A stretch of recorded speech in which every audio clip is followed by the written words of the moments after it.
Korang pernah tengok tak budak panjat dinding yang tinggi, lepas tu main skateboard laju-laju atau lompat sana sini macam ninja?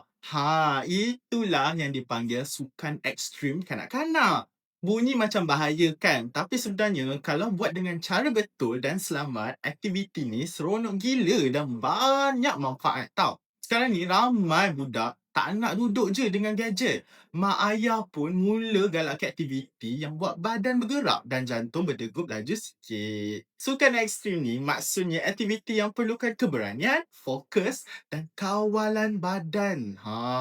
Untuk budak-budak semua versi dia lebih selamat dan ikut umur. Antara yang popular rock climbing dalam bangunan, skateboard di taman khas, basikal BMX, parkour versi budak-budak dan zipline di adventure park. Kenapa budak-budak suka?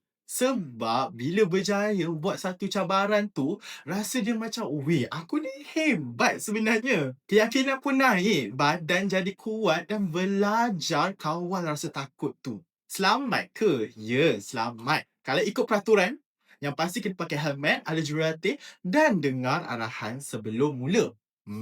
Pesanan untuk mak ayah, galakkan anak cuba tapi jangan paksa. Bagi sokongan dan kepercayaan. Sukan ekstrim ni bukan sekadar lasah, tapi bantu anak jadi berani dan yakin. Aktiviti mana satu korang nak cuba dulu?